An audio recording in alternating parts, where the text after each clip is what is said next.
All right, ladies and gentlemen, welcome back to the Athletic Health Podcast. Man, we are absolutely rolling. This is going to be episode number 7, and I have been waiting for this episode. November 17th, last year in Dallas, where myself and this guest did. Today, we're bringing you Maria Fecik. Maria Fecik is an elite HYROX athlete. She is the captain of Team Canada. She was a participant. She's an Elite 15 participant in the HYROX World Championships this past year.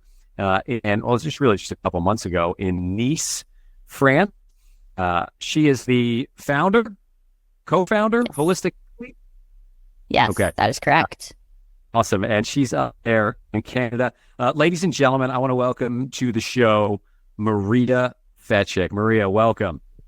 Thank you so much for having me, Sean. Yeah, of course. I think we've got to set the stage right out of the gate. My audience needs to know what HYROX is. Even the way that I describe it is like, at least here in America, I don't really know what it's like. I saw that you had done some of the races in Europe, obviously the world as well. People here in America, I was not that popular. And then I went to one and I was like, whoa, for not being that popular, this is bonkers. Yes. I think we've got a giant just ready to burst through the seams here. Can you tell everybody what HYROX is? Yeah, and to your point, we are seeing it start to really explode across the U.S. All the races are starting to sell out way before the actual race date. So it's really cool to see the growth of the sport over the past couple years. So HYROX is essentially a fitness race. People like to term it hybrid fitness, meaning that there are multiple modalities that you use during the race.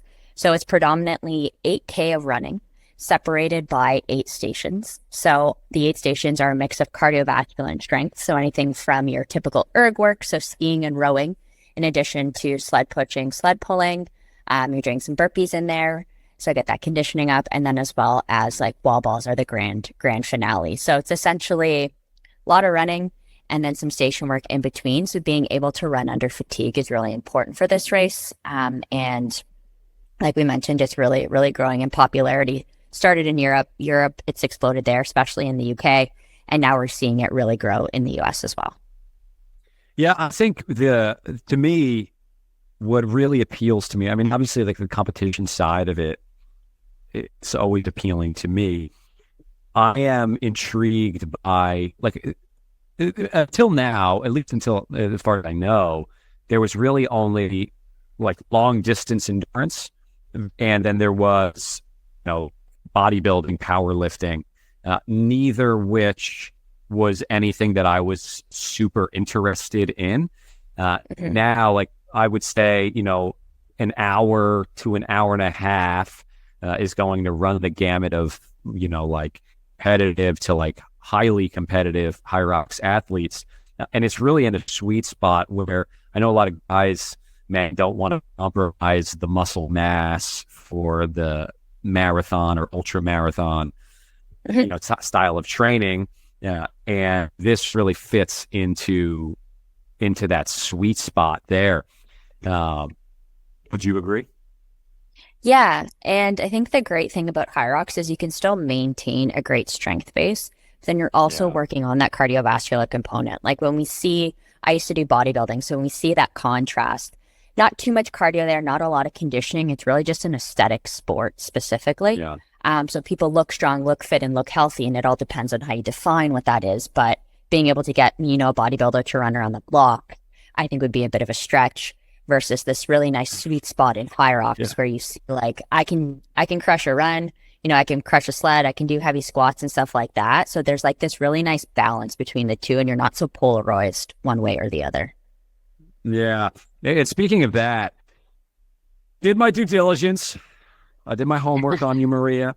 I've had your times pulled up on some of your ultras. You've first of all, that is a bonkers world. Like that is That is some crazy stuff. I think we've got to connect with Maria here in the first segment. I want to know more about you. I want to know more about your background. I want to know what you do for a living. I think that it's important to know that you've got a job, and this isn't the only thing that you do. You really kind of got three jobs, the way I see it. So give us the who behind the athlete. Yeah, so obviously grown up in Canada, born in Canada. My husband is American, moved to Canada to essentially, we got married about 7 years ago, and so we now reside in Waterdown, Ontario. My background, I have a kinesiology degree from Western University in Canada, and then I currently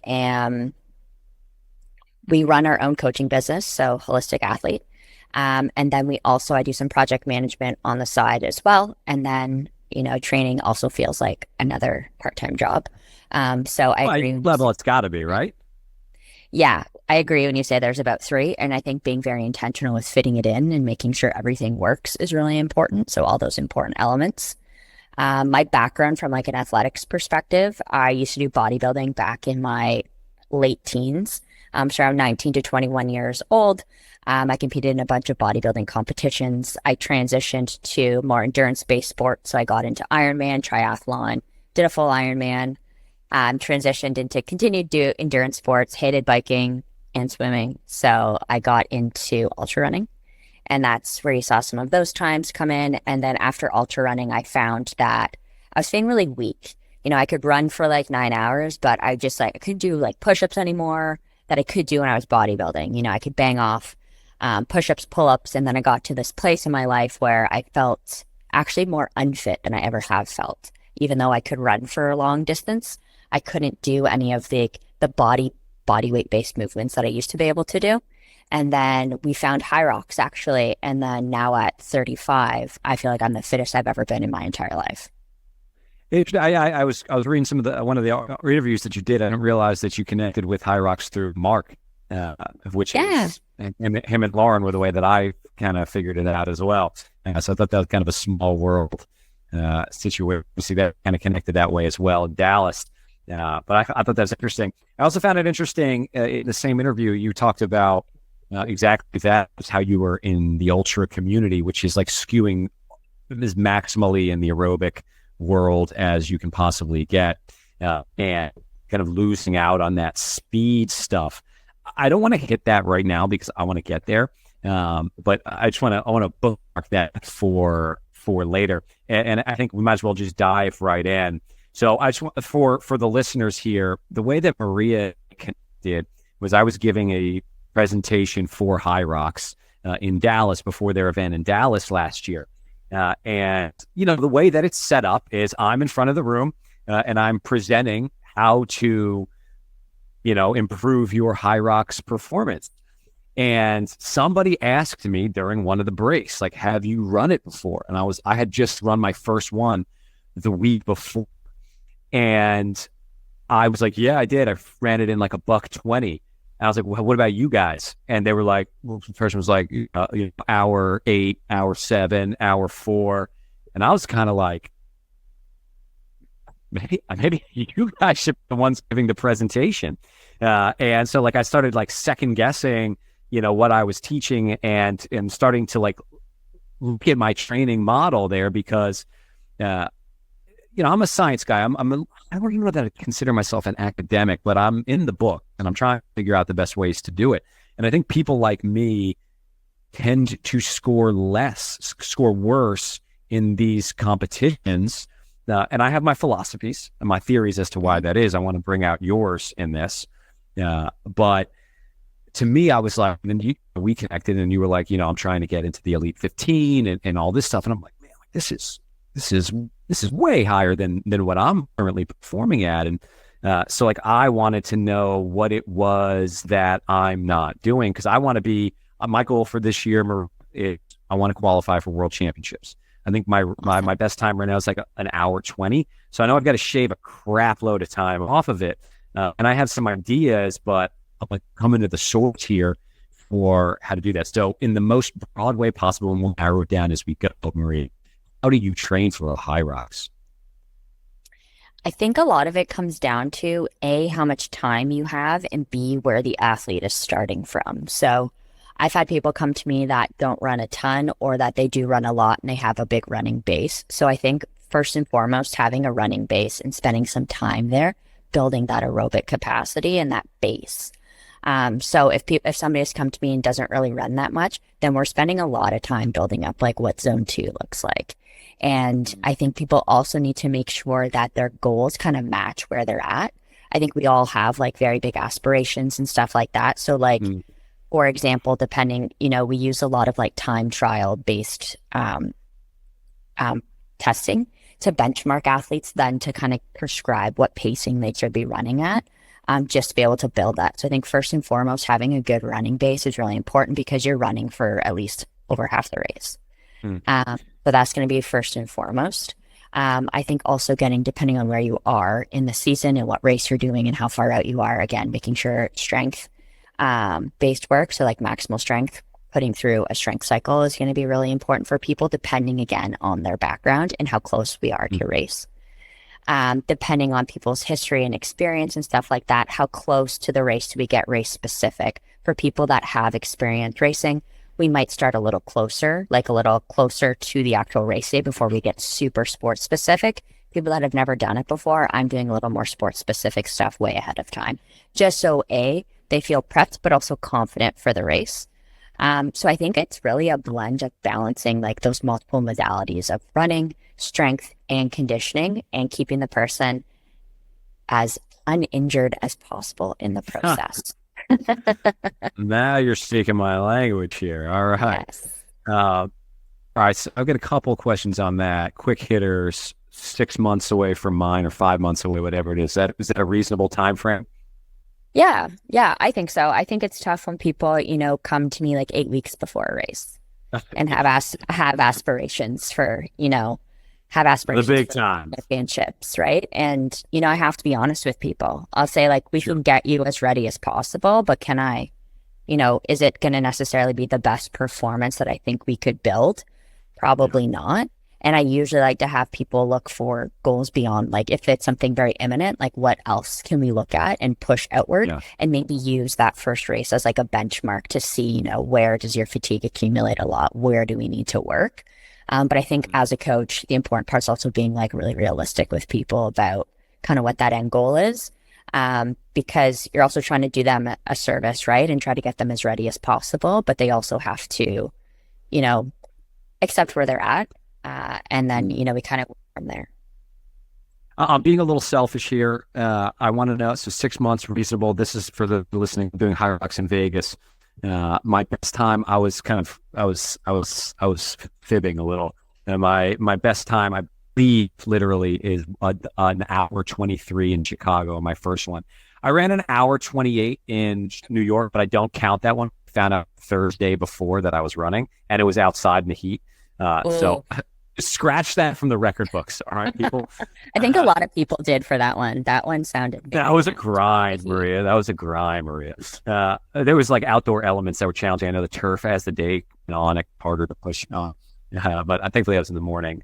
I was running with Lance Armstrong, oddly enough. And cool. I was like, I'm going to try to duck this 52-year-old, and he smokes me.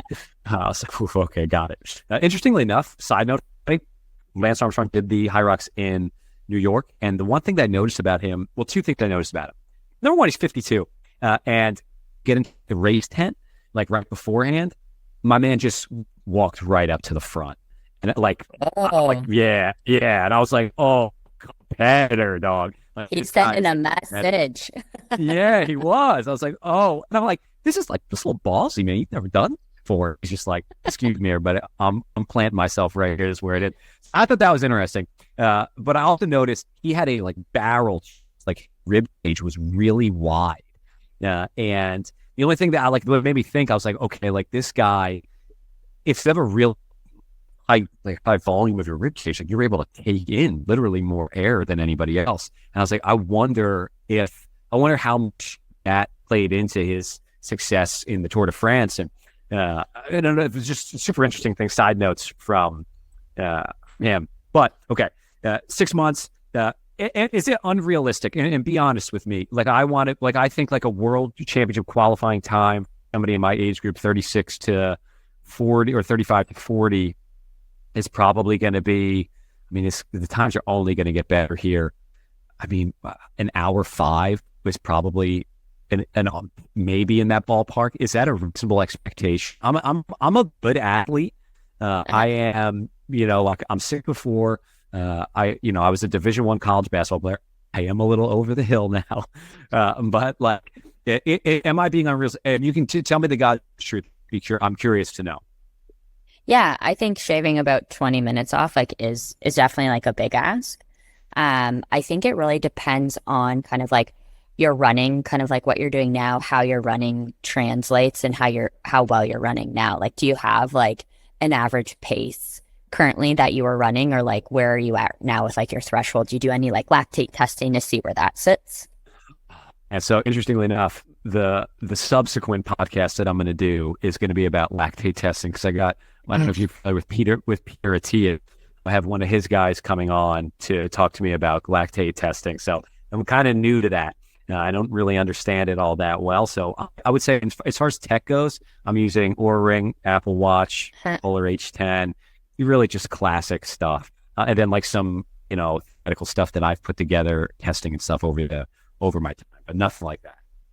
Yeah, I would think like lactate, once you have that podcast, it's like very interesting, and like lactate doesn't lie is what I like to say. So really we'll show you where LT1, so lactate threshold 1 is, and lactate threshold 2 is. And then it'll tell you kind of like where your running is right now. And we always want to keep trying to moving that LT2 up, aka getting faster. So training at lactate and like threshold work is really important. I think what would be good for you is to look at historically what people in your age group have finished in. And then look at like what their running paces are, skewing that it's probably going to be a little faster this year as we get more competitive. Not sure if you saw they're taking like 1% of people to worlds now. So like that margin, they used to sometimes give out 3, like top 3, top 2. It's like started to decrease a little bit. Maybe because I know them, they'll give me some benefit. Maybe. Like, this guy's just being cooked out here. Who is this guy? But yeah, I would recommend looking at that as like a benchmark. Let's dive into that a little bit, because when that guy comes on, I'm not going to really know what I'm talking about unless you tell me. So tell me more about lactate testing. What are we doing here? Yeah, so here what we're trying to do is figure out like what our lactate threshold is, essentially through blood. And it's through various steps. So specifically, you can do it on biking, but obviously for our purposes, we would do it for running. And there are typically, depending on where your current fitness is, the administrator will create what your steps are. So you'll be running certain paces for 5 minutes at a time. They take your blood lactate after each 5-minute segment to see where the spikes are. So once they find that your lactate drops over 4 millimoles, then they'll find kind of like where your first lactate threshold is, et cetera, et cetera. So it's really based on kind of like the reading that you get in the lactate meter. To find like LT1 where your blood lactate starts to accumulate, but you can still hold the effort. And then LT2 is essentially where your blood lactate starts to rise above that 4 millimoles. And then that's something where you can't predominantly hold for longer than maybe like an hour-ish. And then the whole point of that is to understand what that LT2 is. And then you can train at that to continue to finesse it and improve it. And usually over like 6 to 8 weeks, if you keep training it, it'll continue to improve. So we want to see, if your LT2 was at like a 6:20 mile pace, then, you want to keep training around that, just below it. And then want to continue to groove that effort, make it more comfortable. And then you can retest in like 6 to 8 weeks to see if your LT2 has moved and now it's actually 6:15. So it's very, very interesting. Okay. You've got to help me out here. This is not my world. Can you have a hazy definition of it? What is a lactate threshold?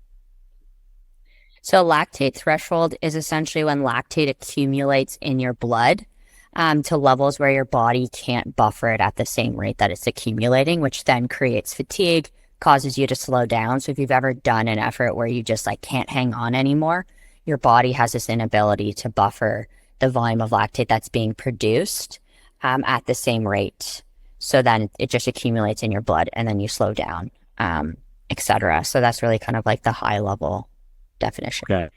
So I read a book. It was called I think, oh no, it was French. It was The Science of Marathon. And one of the things, I don't remember if this is what they called it, but it was something like, it was like talking about, they called it acidosis, and training with acid buildup in the system, like being able to perform. I assume that this is trying to increase your lactate threshold. Does that add up to you? Does that sound right? Potentially. I'm not my too description's not. familiar. My definition isn't super strong on that, but I just remember like reading in the book about how one of the trainable qualities was an individual's ability to continue to produce energy in the presence of, I'm assuming they were talking about lactate, whereas it built up in the blood. That feels right to me. Does that feel right to you? Yeah, that sounds very similar. Okay. So then you mentioned earlier fatigue accumulation in terms of, you said it like you want to start looking at where in the or in the you're accumulating fatigue. I assume that this correlates fairly directly with your lactate threshold. Is this what you're referring to when you're talking about fatigue accumulation? I think fatigue in general. So like, I always say people that do well in HYROX are the ones that are able to be consistent. So can you consistently hold kind of like a similar race pace? Like a lot of people go out too hot, for example, and then they may be moving into that anaerobic space where like they can't maintain. So then yes, they will accumulate too much fatigue and slow down in the back half of the race. So it's always about finding that sweet spot and finessing that groove and grooving that effort level. You don't want to push yourself too far over into this like anaerobic space because you won't be able to hold it. But then you want to teeter around like threshold and use kind of runs as a bit of more of like a recovery space, but still strong and sustainable versus like all out the entire race. Because I think eventually you will just fatigue. So I was thinking like, if you look at historically what your races have been, you can look at obviously all the numbers, what your paces were. Did your run paces drop? What does that tell you? It's actually your average pace. So then, okay, if I know my average pace was a 4:30, then I'm going to start running at 4:30s in my training to see if I can groove that effort. And if that starts to feel easy, then I drop to 4:20s or 4:25s or whatever that is, right? So it's like, it's using the data that you have had historically, seeing where like fatigue accumulates. Even like I died on the lunges. My lunges took me 7 minutes, for example. You can see where like your stations are. And I don't know if you've ever looked at high results. It's really just found out this past week. It's really great. So shout out to them. You can go in, type in your name, and you can see all your stats come up. You can see what percentage of the field that you competed in, like were you top 10%, 80 percentile, whatever that is. And you can see it broken down by what your average run pace is every race and how long you took on every station. So it's pretty great to look back on. Yeah, I think that is good. I'll try to remember to put that in the show notes. I think that was, what did you say, it was HYROX.com? High results, like HY results, I believe. Yeah. You are correct. HYROX.com. Okay, so one of the things you also mentioned here is in zone 2. I just had 2 people on my podcast talking about this. And so here's the quick backstory. I went to get my cardiopulmonary testing done, and the results came back, and my VO2 max was way lower than I thought it was going to be. It rattled me. And so like I started talking about it on Instagram, and then an exercise physiologist reached out, like, hey, I think you're misreading this. So I got him on the podcast and starts telling me the difference between cycling VO2 and treadmill VO2.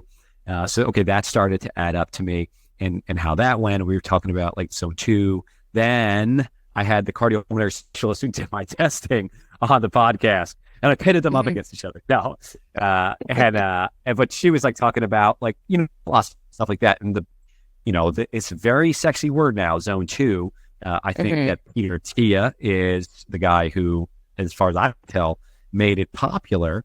But what I have not found anybody able to do, or at least able to verbalize it, and I have an idea of what I think it is, but to you, what is zone 2?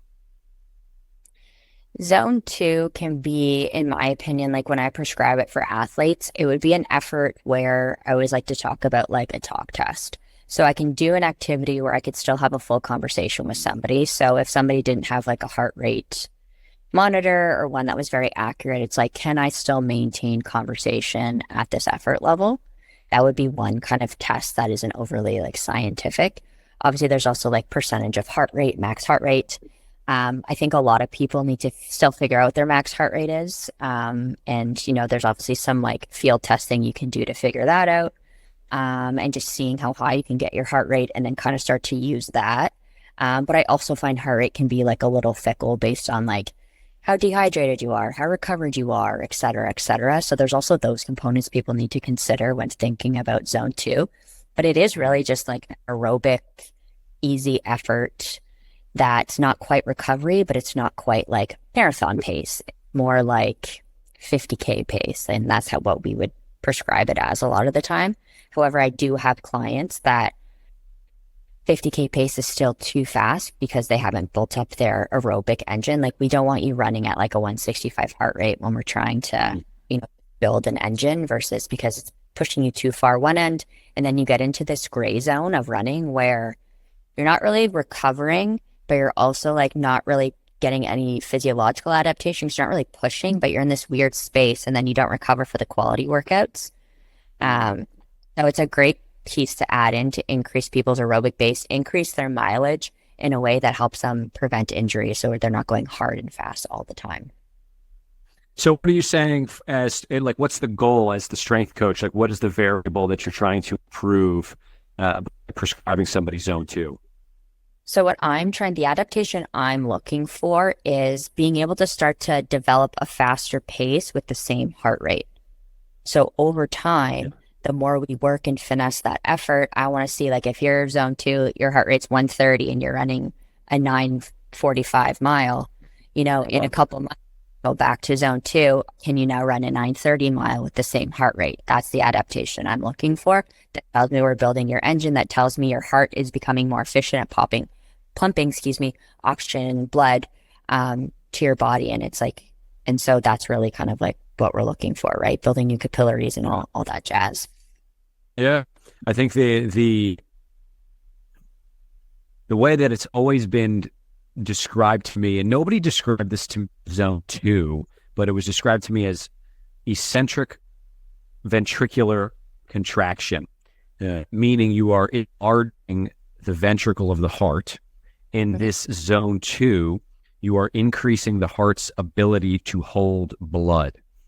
And if you have more blood in the heart, now I can get more blood / oxygen out to the muscles, and it won't need to work as hard. So the heart rate is lower at the same level of demand because you've gotten that adaptation. That is what I believe this zone 2 is. I've used the same talk test as well. Another interesting anecdote, one of my great challenges in my career was having worked in the NBA, professional baseball, is that you're just working with like super elite athletes and you're just kind of oblivious to the challenge, like what a NBA player typically struggles with. I don't know what a normal accountant struggles with. And one of the things that I see, like really, it's almost mysterious, is I'll get a lady in here and I'll throw her on the bike for like a 5-minute warm up and her heart rate goes to like 170. I'm like, yo, what is this? Like, I'm like panicking. I've never seen this before. And I think it's just this. It's a zone 2 that is wildly untrained and just it's just small in there. It's just not whole. So that I'm super heart rate dependent just to get enough oxygen out of the blood. Is this something that you see as well? Yeah, I think you see that with more like unfit individuals from like a cardiovascular perspective. Like you'll see like somebody that walks up the stairs, their heart rate jacks up, they're out of breath. That tells me that they don't really do any cardiovascular exercise or things like that. So that's why including it is so important. And maybe you start with just a walk. And then eventually you can add in, whatever cardiovascular exercise is interesting to you. It doesn't always have to be running. But you see that in daily living activities in people as well, that walking up a flight of stairs out of breath, somebody warms up on a bike for 5 minutes and their heart rate jacks up out of nowhere. And it's kind of like a little bit shocking. And you're like, wow, you really see the impact of the lack of, work in that zone or in that area, or just cardiovascular fitness in general, like lack of endurance. Yeah. I had a woman come to me. She had right knee pain, and she was signed up for a 10-mile run in Disney World, which actually sounds like a pretty cool race to do. Yeah. And right, she like run around like the Magic Kingdom or something. That's pretty sweet. But she was like 4 weeks out, and she had like not debilitating, but like she would like go for a run, and she could never get further than like a half a mile. Yeah, and she was like, can you help me? And I was like, damn. Like, you really got me here. This is a grind. It's 4 weeks out. So what I did was I was like, let's go for a run and let's just see what happens, right? And I threw on the heart rate monitor, and like right away, her heart went like way up. Yeah, she was running. She was at 160s almost instantly. And I was like, look, if this is the case, your body is almost instantly unable to meet the demands that you're putting on. And if you want to have a hope of getting through 10 miles, your intensity level has to be significantly low, just so that your muscles can manage, right? So you got to be trying to be in the 130s, 140s. Like, you've got to be low here to meet that demand. Otherwise, everything's just kind of is going to fall apart, and you'll start. That's where the knee will come in, low back comes in, Achilles comes in, because your hamstring just can't. It's out of gas, just can't do it anymore. So I think that's really what we're saying here. I like the zone 2, fatigue accumulation, the lactate threshold, like, we're all just kind of packaging that in a different way. Maria, one of the things that like really, really I prepared for this episode, and one of the things that I'm like really intrigued to know from you, maybe my number one, is, in my opinion, there's 4 components of human performance. It's posture, breathing, strength, conditioning, metabolic efficiency, and central nervous system regulation, right? And that's a fairly academic lens look through as to how the body is functioning. And the people like me, like I mentioned earlier, like the academics, the science-based people, they tend not to perform at the level that you are performing at. And what we see is, we see like somebody who just threw a ton of volume on their workout, right? It's just like no rhyme or reason, just HYROX wants me to do 100 ball balls, so I'll do 200 and just rip through this thing. And, that's going to be my training. And, like the people with science minds are kind of like, oh my God, like, what are you doing? But on some level, like, if you've got to be objective about it and be like, hey, they're doing better. They got a better result here. So it's me to create this like auxiliary 5th category over here of what it takes to do, to live and perform. And it's the 5th category I call DHS, which is do hard shit. And I think that is a critical component that maybe my science brethren don't want to admit, but no doubt that's playing a ginormous role here. What is your thoughts on DHS? Yeah, I was going to say that's probably like the most important component out of all of them that you suggested there. I think it's the biggest part about anything that's kind of, higher level or elite level is like being able to push your body outside of what's comfortable.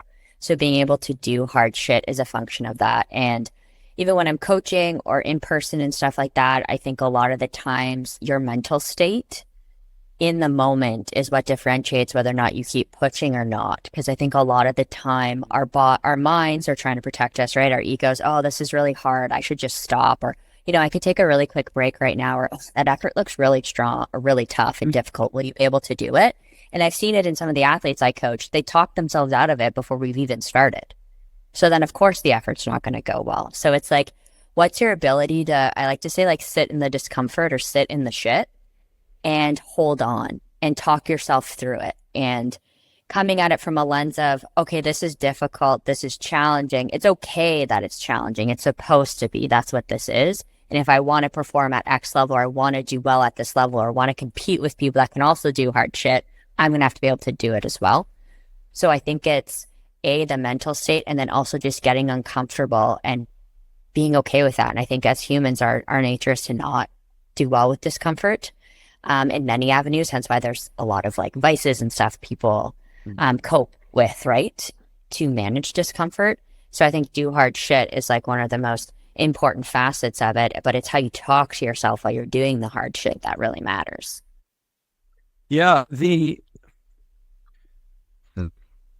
two. We're at a crossroads here. Do I go mindset or do I keep going down the hard shit avenue? I'm gonna hit both. But how do we?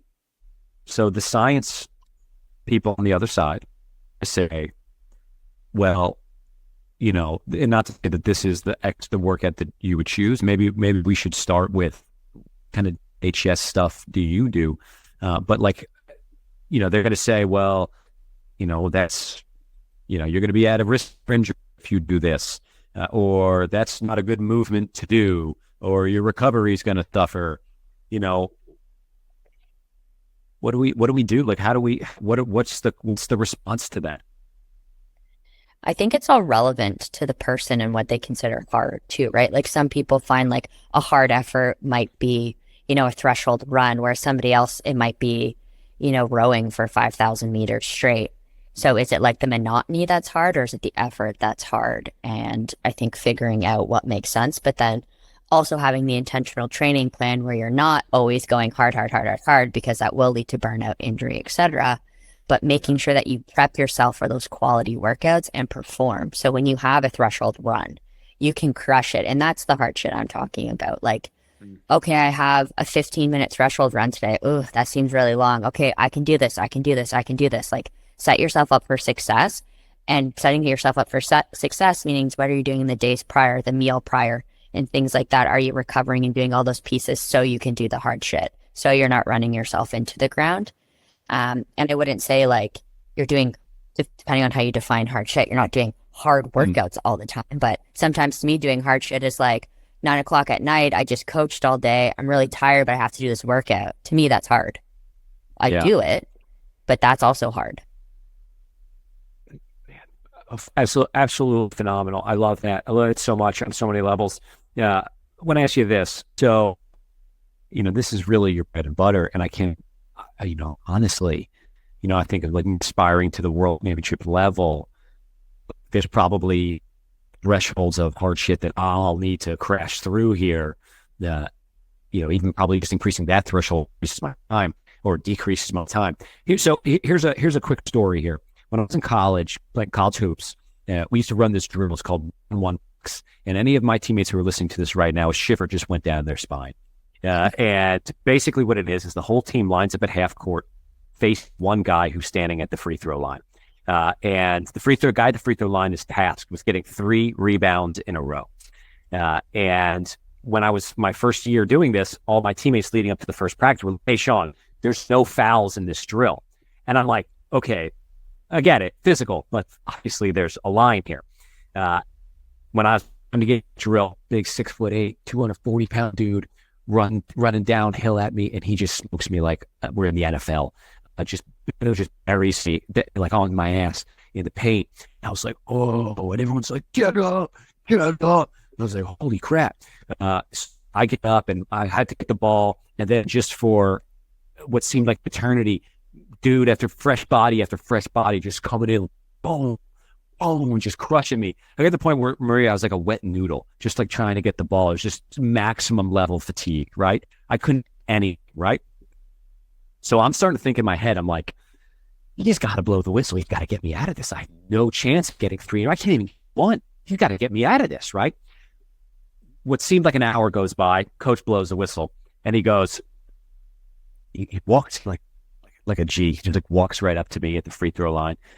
And he goes, when I was at UConn, Ben Gordon, who was an NBA All-Star, goes, Ben Gordon was in this drill for 46 minutes. He looked up at the clock and goes, you got 22 to go. And I was just like, oh my God, like this guy's got no mercy, right? And what happened was it just was like, damn, like I got to do this thing, right? And like I dug my heels in, I found that next level, and I got my 3 stops. Every subsequent time we ran that drill, I'd have the butterflies in the stomach when he would shout out 101 box. And I was like, you know what you got to do. And I would access that level. And my philosophy is like, that's the highest physical output that I've ever done. And my philosophy has been that I don't know that you can get there by yourself. I think the internal governor stops you before that. And in competition that I've had with other people in the past, people will be like, I'm gonna beat you today, Sean. And I'll be like, no, you're not. And they're like, how can you be so sure? I was like, well, you've never been the dogfight. I have. I know what that level is. You haven't been there. Like, I look at you and like, you're on this level of HYROX. I'm like, I've been there. I don't know if I have that. I don't know if I can get, do I have to have somebody to push me there? Can I get there by myself? What's your experience there?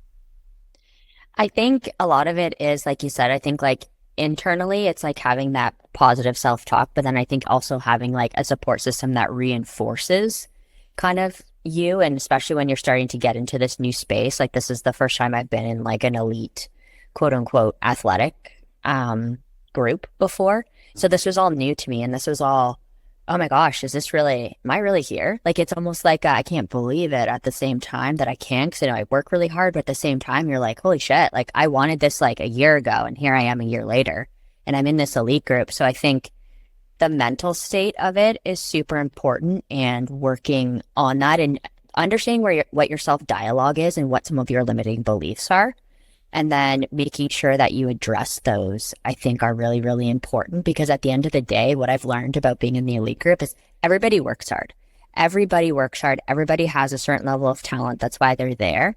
So working hard isn't going to differentiate me. It's how I show up, how much I believe in myself, how much support I have, and how much, when I toe that line, do I believe that I belong there, I think was the biggest thing for me. And then one of my mantras going into the season before I got into the World Championships as an elite, when I went to the last chance qualifier in Anaheim, I remember saying to myself, like, why not me? Why not me? And that's something that has stuck with me. And so that's kind of like the mantra that I lead when I train. Why not me? Why can't it be me? And really making sure that my mental state is like really solid, because the first time I did go into an elite race, I was like, felt like a deer in headlights. I was like, overwhelmed, intimidated. Oh my God, these people are amazing. How am I going to keep up with them? And you really see it impact performance. So that's like first and foremost. All right, we got to talk about that. I know you and I talked about that in Alice.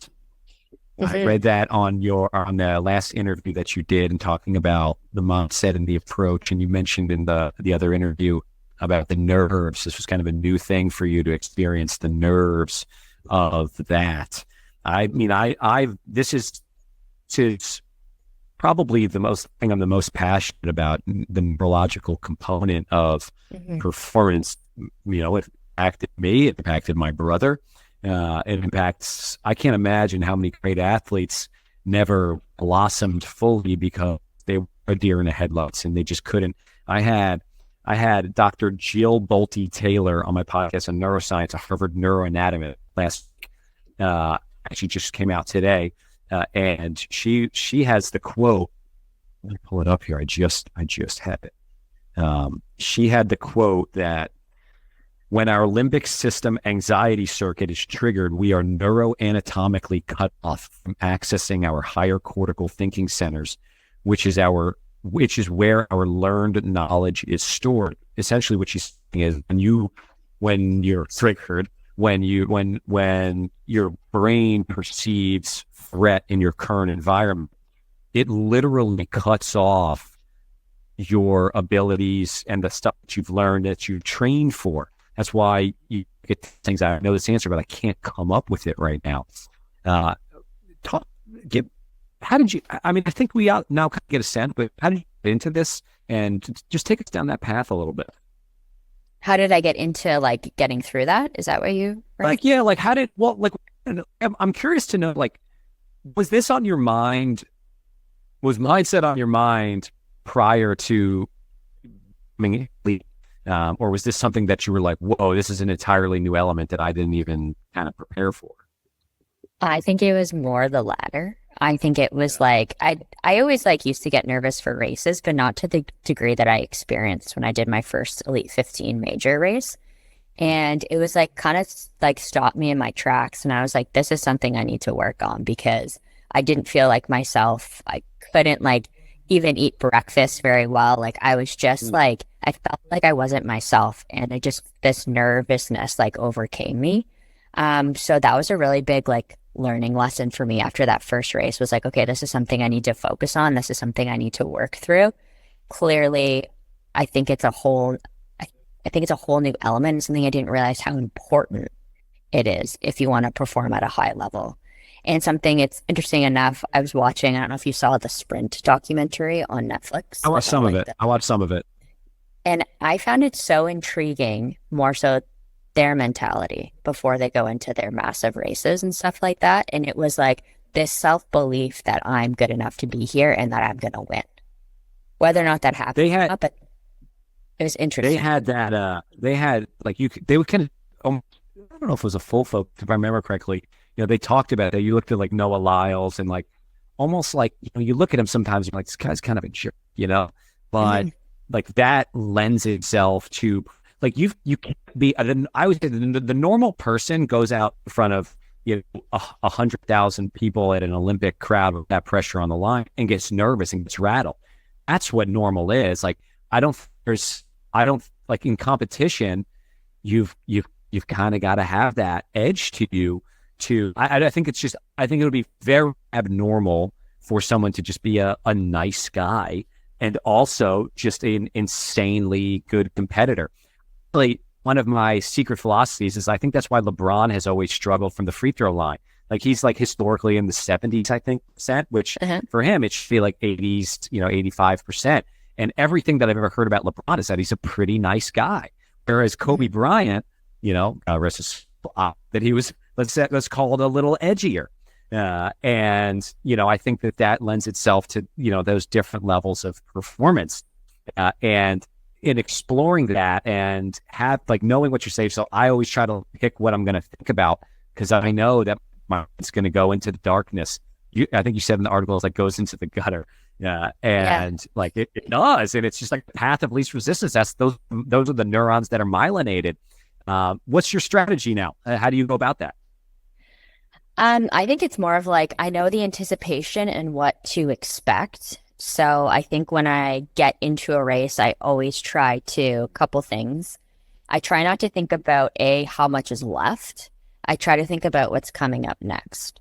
So focus on kind of like the imminent piece that I'm training. What's my goal for this station? How am I doing? How it's pacing? That kind of thing versus going, oh my God, I'm only on sled push and I have so many other stations left. Yeah. I think that adds this level of kind of like negativity in your mindset. And it's more of like, okay, how am I doing right now? What am I doing right now? And staying present in the station.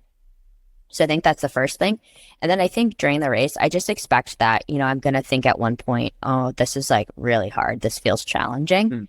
But it's my response to that thought, I think, is really important. And usually I've changed it to, I don't know how I'm going to finish this, to, it's okay, it's hard. It's supposed to be hard. Keep pushing. You can do this. You can do this. You can do this. Because I find when it goes the other way and you're like, I can't hang on. I can't do this. Oh my God, I'm not doing well. Oh, they just passed me. This level of performance starts to just drop. Whereas if you stay realistic, obviously not delusional, but realistic and positive, some of the best comebacks happen when you think like, I've had races where I'm like, I don't know how this is going to go. And then I win. And I'm like, okay, I thought that like, it's an endurance event, right? You can't make judgments based off like the first 1 to 2 stations. Sure. And then even in my race in Anaheim, I came in, I needed to get a top 4 for that race. I came in the wall balls and I had 2 people way ahead of me on wall balls. And I was like, all right, I'm going to have to pull some like crazy shit here and get a lot unbroken to be able to do this. And I just remember before that last run, I had somebody over the edge going, you can do this, you can do this, you can do this. And that just helped push me that last kilometer. into the wall balls, I did 65 unbroken, then hit the other ones, and then crossed the finish line ahead of those two people. So it really goes to show you, isn't over till it's over. And if I had been negative in that moment, I probably wouldn't have done well. Was that, you said there was like a spectator was saying that to you? Yeah. Yeah, it was actually... Random person? No, it was actually Rich Ryan. Okay, I was going to say, I was like, well, we got to find this guy. Yeah, I know. It was amazing. It just gave me that, like, you can do this. And a couple other people, like Luca was another one. You can do this, Maria. Believe in yourself. Believe in yourself. And that just like gave me that extra boost when I was like, oh, this is real.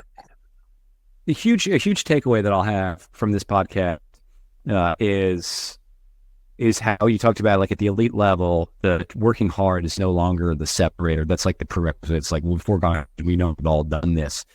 I've always felt that way about the highest level athletes. Everyone that I've ever worked with at those levels, kind of unique neurologically, psychologically, not normal. And that's always been interesting for me. I have two questions left for you. One is, what are you thinking when you're in tent? Like they got the hype music going, which I think is pretty cool. Like where are you putting your mind? To be honest, I think I don't think about a lot. I'm kind of like more the anticipation of like the go, I think, more than anything, but I'm really just thinking, again, positive self-talk. Okay, you got this, Mary. You can do it. Okay, you belong here. Let's go. Come on. Mm-hmm. And that's kind of like where my mind goes before I start. And then as soon as the race starts, I always know too, as soon as the race starts, like everything just melts away and you're just like focused on getting to the ski erg. I love it. You got to get through that. You just got to get through the start and the anticipation then. Yeah. All right. The last question I have for you, I guess, it's a little bit of an unfair last question. But, we talked about DHS. We talked about how this is arguably the most important component of this. You're also somebody who was talking above my head on lactate threshold. And what that's all about. I saw some of that on your Instagram of going through some of that testing, and you're clearly well versed in the science side of it. How are you weaving these two elements together to create the best possible HYROX athlete? How do you blend the two? Blend the two. Sorry, you broke up there for a sec. Oh, good. So how do you blend the two of DHS and the science aspect, because they really do kind of contradict each other? Yeah, I think the science doesn't lie. So I think it puts you in the right mindset and mind frame of like what hard shit looks like for you. So I think it kind of tells you, like, it kind of gives you the scientific breakdown of like, this is what would be hard for your current level. And then it's what you do with that information now in the DHS component of it. So I think it gives you the information to then take and then apply to your training. And so I think it's like a really nice kind of like marrying of the two of what information can I use objectively versus putting any emotion to it. And how can I apply that in my training when I am doing hard shit? So when I do testing, I can see what technically a hard pace is, where in my mind, I was kind of hoping it'd be a little faster, but it's not. This is where you're at right now. Mm-hmm. So for you, this is what's going to be hard. But there's always the beauty of using the science is like, you can always retest and find improvement, which then is motivating, and then pushes you to those new levels. So I think it's really just like using the science for the objective information and then how you apply it in the DHS perspective. I love that. I'll try to do it in the exact intonation. We had just had technical difficulties here, so I'm trying to do it in the exact intonation as if she just finished answering. Are you using lactate threshold as like the predominant way for you to determine what's hard person? Yes. I'm using that for currently myself right now. Mike and I bought a lactate meter, so my husband and we're going to be offering it to some of our athletes, like locally, and any other athletes that are interested in doing some lactate testing for running, because I found it very hard to find anybody who should do it in our area. So we're going to be doing all the training for it and then be offering it as well. You're really deep. You're on lactate meter. That's it. Do you have any like resources for like learning more about lactate threshold, lactate testing? I don't have anything like in particular, to be honest. It's Okay. just looking up online, reading it. Like I can send you like what meter we're using because there's like 7 hours of training with it. Okay. So if it's ever something that you're interested in your practice as well, um, after you've experienced it or you end up doing it with anybody, it's cool to go through to understand, and then you can buy it and actually offer it yourself to some of your athletes. Sweet. I mean, I kind of want to do it myself, but all right. Millions of other questions here. The big thing that I'm coming away is that shaving 20 minutes off of my time is a quote big ask. But I'm no stranger to big ask. So let's freaking do this thing. Maria, thank you so much for taking the time to join us here on the podcast. I'm super curious about this stuff. HYROX just started. I know that so many others are going to be really intrigued by it, and I'm very appreciative of your blending of science and the doing difficult things. I think that is something truly that the biohacker and the podcast listener and the science-minded individual is missing. It's almost the science almost gives you permission to not do hard stuff, and it's a dangerous game to play, especially. I mean, it's a deadly game to play if you're in competition. So, Maria, tell the fine folks, the fine listeners, where they can find you and learn more about you. Yeah, so you can find me on Instagram. My handle's at Maria Fecik, or you can follow our business, which is at Holistic Athlete. Easy enough. I'll add it to the show notes. Maria, thanks again so much, and hope to have you back part at some point. Great. Thanks so much for having me, Sean.